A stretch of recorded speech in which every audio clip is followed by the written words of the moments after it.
এবার জুনাইদ বাগদাদি নবীর আওলাদের সম্মান দেয়া যখন আওলাদ রাসূল চলে গেলেন, জুনাইদ যখন বাদশার ঘরের মধ্যে ঢুকতে চাইল, মহলের মধ্যে পাও রাখার সাথে সাথে বাদশা ডেকে বলতেছে, হে জুনাইদ, যেখানে দাঁড়িয়ে আছো সেখানে দাঁড়িয়ে থাকো। বিষয় কি? বাদশা ডাক দিয়া কয়, সারা জীবন তোরে নিয়ে আমি এত বাহাদুরি করলাম, আজকে আমার মান সম্মান সব ধুলাই মিশিয়ে দিলে। একটা দুর্বল লোকের কাছে হাইরা তুমি জুনাইদ আমার মান সম্মান সব ধুলাই মিশাই দিছো, যেখানে আছো সেখানেই থাকো, তোমার মতো পালোয়ান আমার রাজ্যে আমি আর রাখবো না, এই মুহূর্তে তুমি আমার মহল ছেড়ে পালাইয়া যাও। আল্লাহু আকবার বলবেন না? বাদশা অপমান কইরা জুনাইদ বাগদাদিরে মহল থেকে বিদায় করে দিছে। কোনো অসুবিধা আছে? এ রানিয়ারা, বিষ্ণুপুরের নবীর প্রেমিকেরা, ও যুবক বন্ধুরা, আমার বাবাজিরা গো, দুনিয়ার বাদশা অপমান করলে কি হবে? জুনাইদ বাগদাদি তো এমন একজন বাদশার কাছে সম্মানিত হইয়া গেলেন, যিনি হলেন বাদশারও বাদশা। ঠিক না বেঠে? এই জন্য কবি বলেছেন, মুহাম্মদ মুস্তাফা নবী সাল্লাল্লাহু আলা, তুমি বাদশাহ বাদশাহ কামলিওয়ালা, তুমি বাদশাহ বাদশাহ কামলিওয়ালা। বলুন মুহাম্মদ মুস্তাফা নবী সাল্লাল্লাহু আলা, তুমি বাদশাহ বাদশাহ কামলিওয়ালা, তুমি বাদশাহ বাদশাহ কামলিওয়ালা। আমার বাবাজিরা, কষ্ট হচ্ছে আপনাদের। বাদশার কাছ থেকে অপমান লইয়া জুনাইদ বাগদাদি যখন মহল থেকে বের হইয়া গেলেন, আপন ঘরে যাইয়া জুনাইদ চোখের পানি টপ টপ ছেড়ে কাঁদতেছেন, টপ টপ করে চোখের পানি চাইরা জুনাইদ বাগদাদি কান্না করতেছেন। কান্না করতে করতে জুনাইদ বাগদাদির চোখের মধ্যে ঘুম চলে আসছে। সুবহানাল্লাহ কোন? জুনাইদ বাগদাদি দুরূদ শরীফের আমল কইরা যখন ঘরের মধ্যে কাঁদতে কাঁদতে ঘুমাইয়া গেলেন, নিশি রাতে জুনাইদ বাগদাদি স্বপ্নে দেখে আমার মদিনার কামলিওয়ালা নবী জুনাইদ বাগদাদির ঘরে আইসা হাজির হইয়া গেছে। হাত তুলে বলেন, ইয়া রাসূলুল্লাহ, আরেকটু জোরে বলেন, ইয়া হাবিবাল্লাহ। কষ্ট হইছে? জুনাইদ বাগদাদির জীবন কি ধন্য না অধন্য? এমন স্বপ্ন আমরা দেখতে চাই কি চাই না? জুনাইদ বাগদাদি বাদশার অপমান পাইয়া নবীর আওলাদের সম্মান দিয়া দেখা পাইছেন কার? আমার নবীজির। কার? এ বন্ধু, কত দিন কাটাই নবী দেখার জন্য, কত রাত কাটাই নবী দেখার জন্য। ঘুমের ঘরে স্বপ্নে গেলে কেউ চলে যায় লন্ডন, কেউ আমেরিকা, কেউ সিঙ্গাপুর, কেউ মালয়েশিয়ায়। যুবকের দলেরা বলেন তো, কয়দিন আমার মদিনার নবীরে দেখার চেষ্টা করেছে? কয়দিন যুবক ভাঙ্গা করে নবীরে পাওয়ার জন্য মওলার কাছে প্রেয়ার দিয়েছেন? এ বন্ধু, নবী দেখা একেবারে সহজ, আবার নবী দেখা বড় কঠিন। লোক ক্রোধ হিংসা যার মধ্যে থাকবে গো, ওই ব্যক্তি কোনদিন আল্লাহর ওলি হতে পারবে না, নবীর দিদার পাবে না। ঠিক কিনা বলেন? আমাদের দেশের মধ্যে এখন লোক ক্রোধ হিংসার মধ্যে মানুষ পড়ে আছে। কাকে মাইরা কে বড় লোক হবে, কার সম্পদকে হরণ করবে, এই চিন্তা ভাবনাই শুধু ব্যস্ত। ওলি হওয়া কি এত সহজ? বাবাজিরা, আমার বন্ধুরা, আমার হে যুবকরা, প্রতিটা রাত ঘুমের ঘরে যাই, প্রতিটা রাত আমরা ঘুমের ঘরে যাই। কেউ রাত 11টায় ঘুমাই, কেউ রাত 12টায় ঘুমাই, কেউ 1টা 1:30টার সময় আমরা ঘুমাই। ঘুমাইবার আগে মোবাইল সেটটা যদি টিপাটিপি না করে আমাদের চোখের মধ্যে ঘুমিয়ে আসে না। কথা বলেন ঠিক না ঠিক? বর্তমানে যুবকদের এটা পেশা হয়ে গেছে, এটা নেশা হয়ে গেছে, পেশা হয়ে গেছে যে ঘুমাইবার আগে শুয়ে শুয়ে অন্তত 10 থেকে 15 মিনিট সময় মোবাইলটা হাতে নিয়ে টিপতে হয়। শুধু সেটা নয়, কত যুবক ওই মোবাইল দিয়ে তোমরা পাবজি গেম খেলো, কত যুবক তোমরা সেই মোবাইল দিয়ে ফ্রি ফায়ার গেম খেলো, কত যুবকরা এই মোবাইল সেটটা নিয়ে রে রাস্তার মোড়ে বৈশা 4টা মাথা একসঙ্গে কইরা মোবাইলে সবটা খেলো। আমার যুবক বন্ধুরা, তোমাদের পায়ে হাত ধরে বলতেছি, মোবাইল বিষয়ে হয়তো আমার এত অভিজ্ঞতা নাই, আমার চেয়ে বেশি তোমাদের অভিজ্ঞতা আছে রে। এ বন্ধু, এই মোবাইলের মধ্যে অনেকগুলা সফটওয়্যার আছে, আসেনি? বাবাজিরা আমার, এর মধ্যে সবচেয়ে ইম্পর্টেন্ট যে সফটওয়্যারটা এটা হচ্ছে গুগল। ঠিক না বেঠিক? যে গুগল সফটওয়্যার সারাটা ওয়ার্ল্ড নিয়ন্ত্রণ করে, কথা কোন ঠিক না বেঠিক? আকাশপথে উড়োজাহাজ উঠতেছে গুগল ম্যাপের মাধ্যমে, সমুদ্র পথে জাহাজ দৌড়াদৌড়ি করতেছে, এটাও গুগল ম্যাপের মাধ্যমে, না হলে সমুদ্রের কোন কুল কিনারা আসেনি, কথা কোন আছে? আটলান্টিক মহাসাগরটা বিমান দিয়ে পার হইতে গেল 8 ঘন্টা সময় লাগে। আটলান্টিক মহাসাগরটা বিমান দিয়ে পার হতে গেলেও তাও বিমানটা আটলান্টিক মহাসাগরের উপর দিয়ে যায় না। আমেরিকান যাত্রীদেরকে জিজ্ঞাসা করে দেখবেন, বিমানটা তখন একটা সাইড নিয়ে সমুদ্রের একটা সাইড নিয়ে যায়, তারপরও প্রায় 8 ঘন্টা সময় লাগে আমেরিকা পাড়ি দিতে। এই আটলান্টিক মহাসাগরটা পাড়ি দিতে বিমান দিয়ে 8 ঘন্টা লাগে, তাইলে জাহাজে যাইতে কতটুকু সময় লাগবে চিন্তা করে দেখবেন। বন্ধুরা আমার, ওই জাহাজটাও সমুদ্র পথে যে চলতেছে গুগল ম্যাপের মাধ্যমে, উড়োজাহাজ উঠতেছে গুগল ম্যাপের মাধ্যমে, এবং দেখেন সারাটা বিশ্ব এখন নিয়ন্ত্রণ করতেছে গুগল ম্যাপ। আমার বাড়ি হবিগঞ্জ, আপনার বাড়ি রানিয়ারা বিষ্ণুপুর। আপনি হবিগঞ্জের সব জায়গা চিনেন, কিন্তু আপনার দরকার হইছে আপনি হবিগঞ্জ জেলার বাহুবল উপজেলায় পুটিজুরি এলাকায় স্নানঘাট লতিফিয়া দরবার শরীফ যাবেন। এখন এটা আপনি চিনবেন কিভাবে? লোকদেরকে জিজ্ঞেস করতে হতো আগে, ঠিক না বেটি?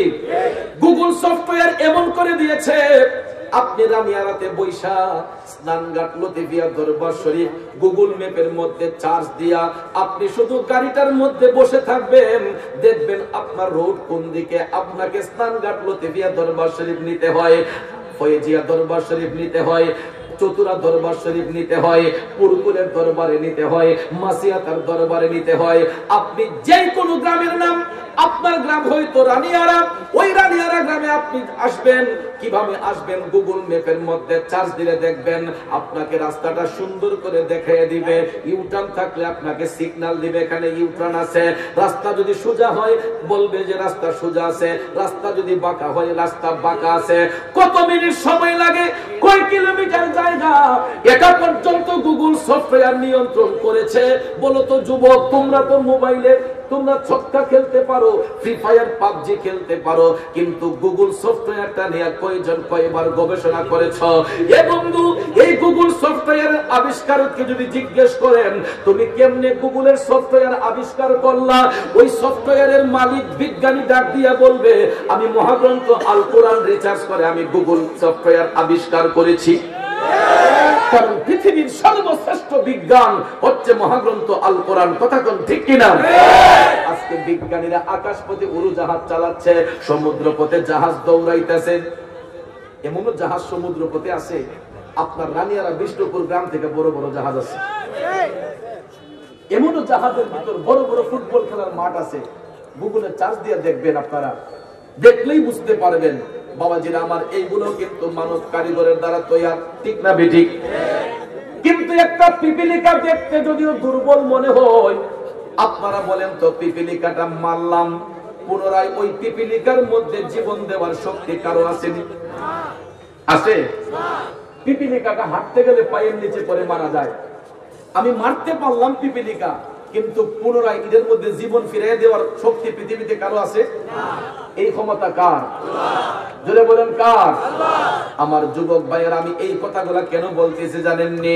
কারণ এই সমাজের শতকরা 95% যুবকের হাতের মধ্যে অ্যান্ড্রয়েড সেট। ঠিক না ঠিক?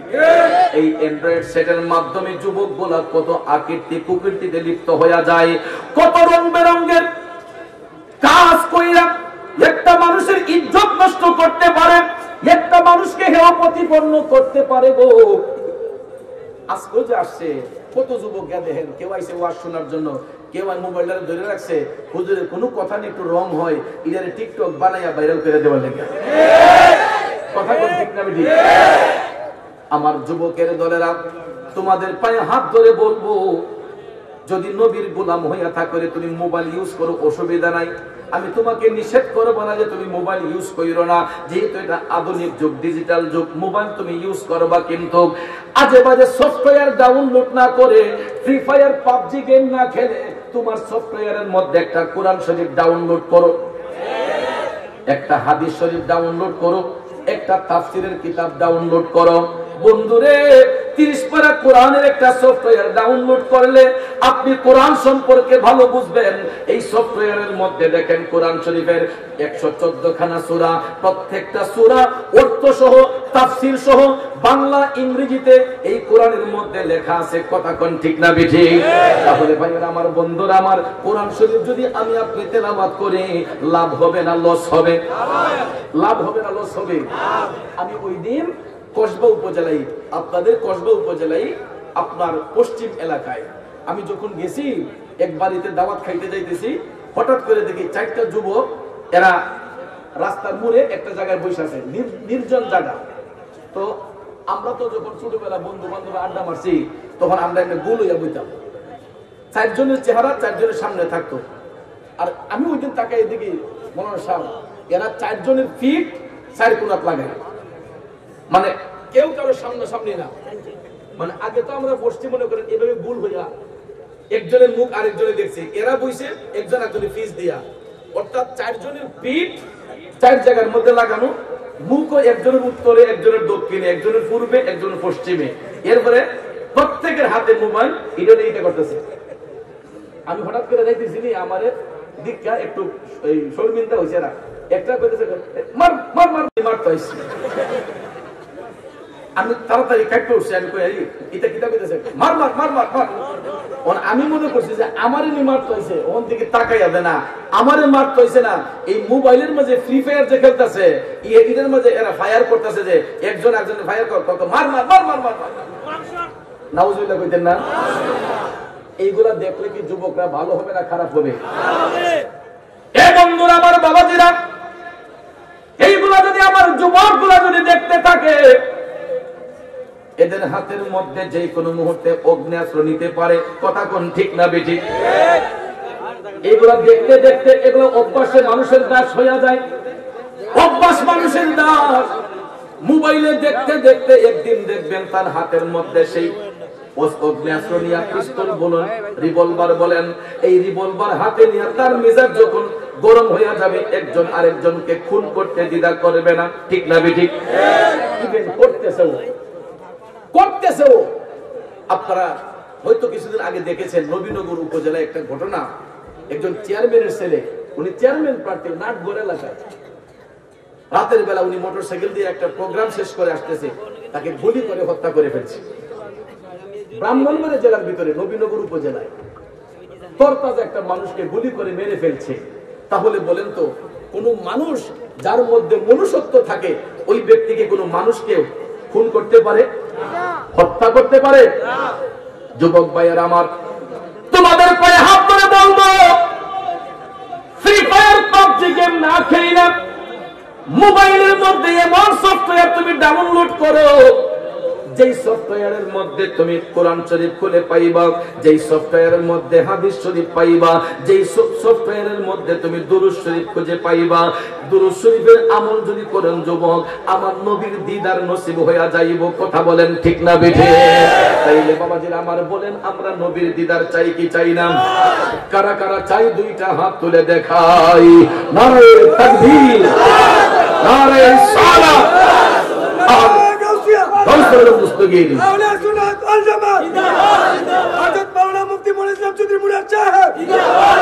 দিদারে মুস্তাফা কবে হবে যে, অপেক্ষায়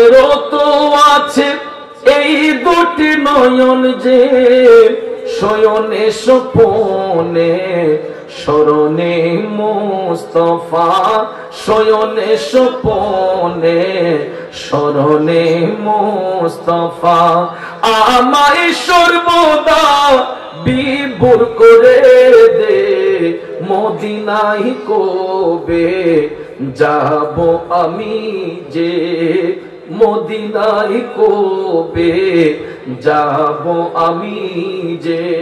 আমার বাবাজিরা, যদি নবী দেখতেই হয় আমাকে আপনাকে পবিত্রতা হাসিল করতে হবে, ঠিক কিনা বলেন? রাগ করবেন না। কয়জন ভাই এশারের নামাজ পড়া জান্নাতের বাগানে বসছেন?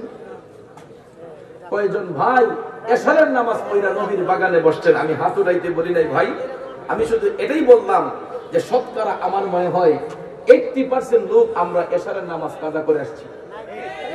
রাগ করছেন? কষ্ট নিছেন? তারপরে নামাজ তো কাজা করলামই বটে, ঘুমাইবার আগে আমরা কয়জনে ওযু করে ঘুমার ঘরে যাই? শতকরা 95% মানুষ বেওযু অবস্থায় ওযু ছাড়া বিছনার মধ্যে যায়। কথা কোন ঠিক না বেঠিক? অথচ দেখেন আমাদের হাতের কাছে পানি, প্রত্যেকের ঘরে ঘরে এখন শাওয়ার আছে। কথা কোন আছে না? পানির টেপ আছে, টিউবওয়েল আছে, এমন কোন ঘর নাই যে একটা টিউবওয়েল না আছে বললা। কথা কোন আছে না নাই? টিউবওয়েল যদি না থাকে পুকুর তো আছে রে বাবা, বলেন আছে না? তাহলে কয়জন ভাই ওযু কইরা রাত্রে বিছনার মধ্যে যান? আমরা যে নবীর দিক কেলাইতাম, আমরা কি অপবিত্র অবস্থায় নবীর দিক দেখা পাবো? অপবিত্র হইয়া নবীর দেখতে পারবো?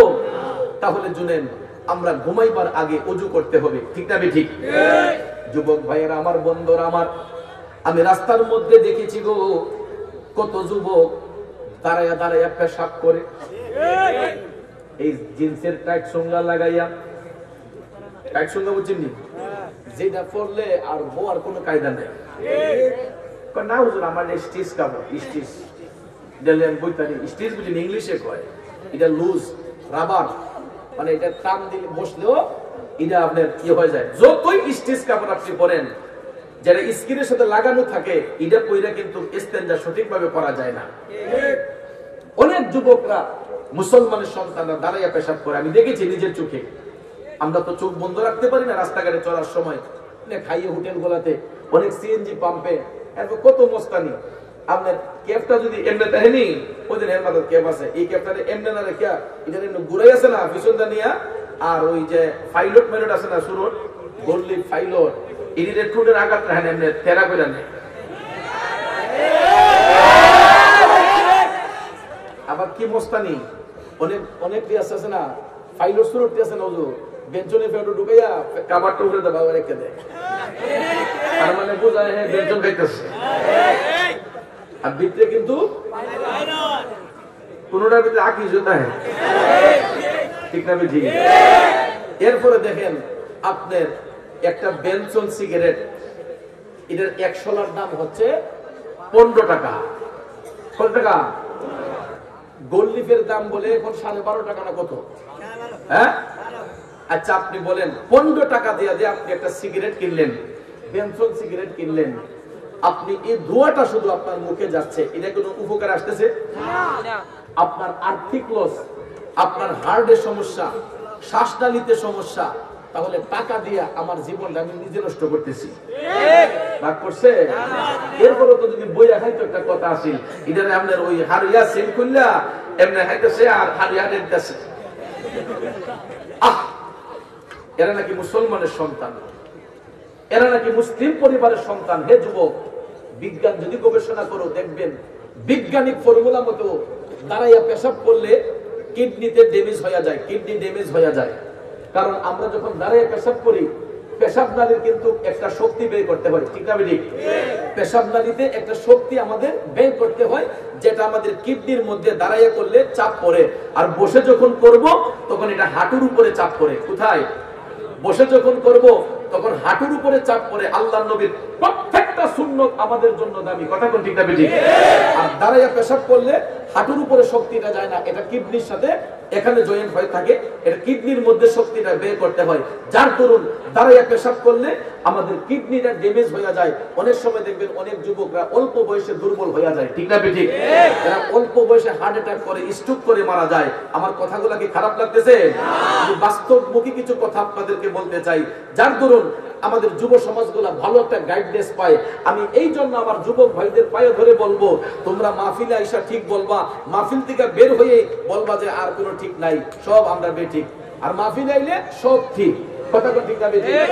এই জন্য ভাইয়েরা আমার, আপনাদের পায়ে আমি হাত ধরে বলবো, আজকের পর থেকে কোনো মুসলমানের সন্তান আমরা দাঁড়াইয়া পেশাব করব না।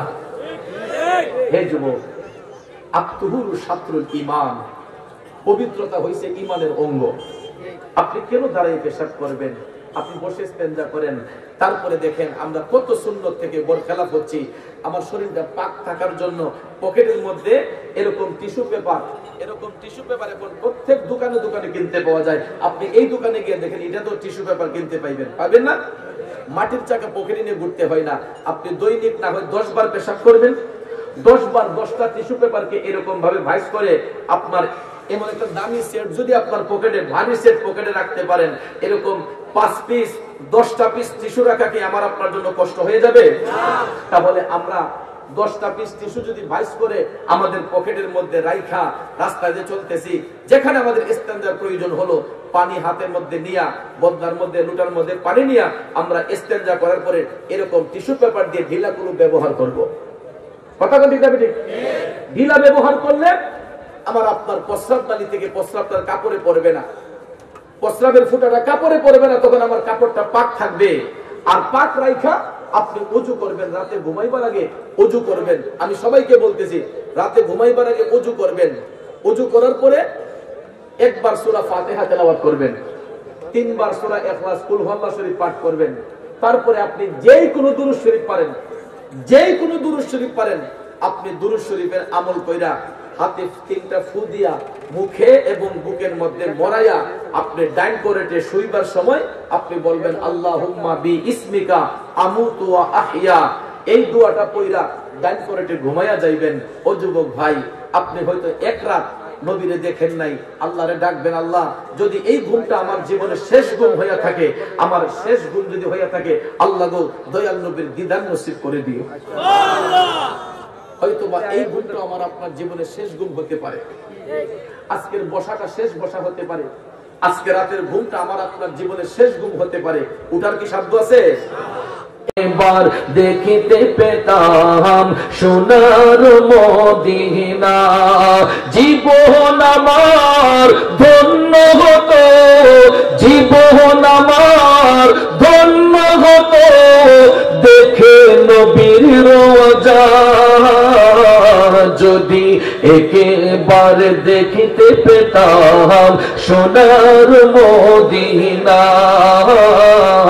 যদি একেবার দেখিতে পেতাম সোনার মদিনা। আবু বকর ওমর উসমান আলী তারা নবীর পথে গিয়েছেন চলি, আবু বকর ওমর উসমান আলী তারা নবীর পথে গিয়েছেন চলি, তাদের পথে চলতে মোদের চিন্তা রবে না। যদি একেবার দেখিতে পেতাম সোনার মদিনা, বলুন যদি একেবার দেখিতে পেতাম সোনার। আরব সাগর পাড়ি দেব, নূর নবীজির রোজাতে যাব, আরব সাগর পাড়ি দেব, নূর নবীজির রোজাতে যাব, আশা পূরণ করো মুদের ও গো রব্বানা।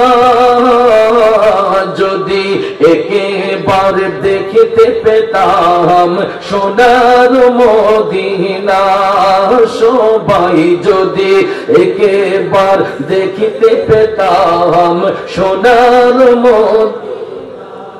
মদিনারি ধুলাবালি চোখে দিতাম সুরমা বলি।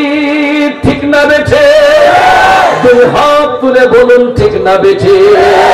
সবাই কষ্ট করে হাতটাকে আস্তে আস্তে নাড়া দিয়ে আমার সাথে বলেন, মদিনারি ধুলাবালি চোখে দিতাম সুরমা বলি। গোলাম জানে ও গো নবী, গোলাম জানে ও গো নবী, কবুল করো না যদি একবার দেখিতে পেতাম সোনার মদিনা।